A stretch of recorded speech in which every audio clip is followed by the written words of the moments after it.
ఎవరు లేరని, పట్టించుకునే వాళ్ళు ఎవరు లేరని కృంగిపోయే స్థితిలో ఉన్నటువంటి నీకు ఒక మంచి ధైర్యాన్ని ఇచ్చేటటువంటి మాట, మీ నాన్న సర్వశక్తిమంతుడు.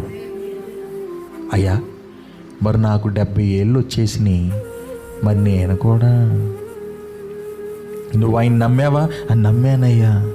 విశ్వాసం ఉంచావా? ఉంచానయ్యా. అయితే నువ్వు కూడా ఆయన పిల్లోడివే.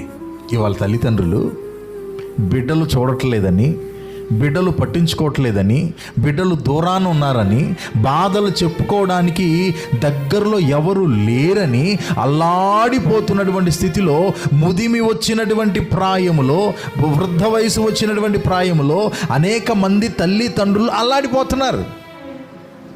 వాళ్ళ బిడ్డల్ని వాళ్ళు చిన్నప్పుడు మోసారు, ఎత్తుకున్నారు, భుజాల మీద ఎత్తుకున్నారు, మెల్ల మీద ఎక్కించుకున్నారు, ఏమండి చంకన ఎత్తుకున్నారు, ఊరంతా తిప్పారు, అదిగో ఆకాశంలోనికి చూపించారు, చందమామను రమ్మన్నారు, గోరు ముద్దులు తినిపించారు.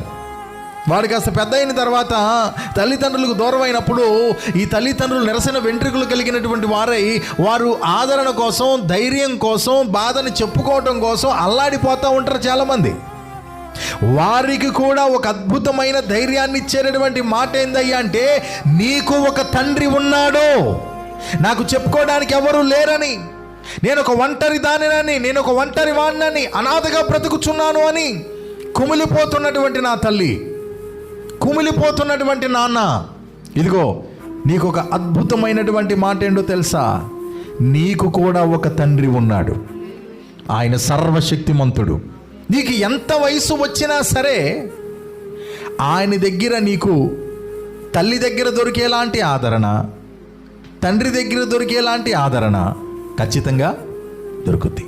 కాబట్టి ఈ లోకంలో నిన్ను ఎవరు నీ చేయి విడిచినా నువ్వేం కంగారు పడక్కర్లా. ఒక విషయాన్ని మాత్రం బండ గుర్తు పెట్టుకో, నీకు జన్మనిచ్చినటువంటి తల్లిని, తండ్రిని కోల్పోయావేమో. అమ్మ లేదేమో నీ దగ్గర చెప్పుకోవడానికి, నాన్న లేడేమో నీ బాధను చెప్పుకోవడానికి, కానీ నీకు ఒక నాన్న ఉన్నాడు పరలోకంలో. చెప్పుకోవడానికి ఎవ్వరు లేరని అస్సలు అనుకోవద్దు. నాన్న అయినా కొంచెం నిదానంగా స్పందిస్తాడేమో, నిన్ను కన్నా నీ తల్లి అయినా ఒకవేళ నిదానంగా స్పందిస్తుందేమో. అలాంటి తల్లికి చెప్పుకోవడానికి నువ్వు ఆలోచిస్తావేమో 10 సార్లు. ఈ మాట చెప్తే ఆవిడ ఎక్కడ కృంగిపోద్దో, ఈ మాట చెప్తే మా నాన్న ఎక్కడ కలత పెడతాడో అని చెప్పి నువ్వు ఆలోచిస్తావేమో. కానీ మనం సేవిస్తున్న, విశ్వాసం ఉంచినటువంటి మన దేవుడు మన మాటను విని ఆయన కృంగిపోడు, కలత చెందడు. కలతలో నుండి, కన్నీళ్లలో నుండి నిన్న ఆయన విడిపిస్తాడు.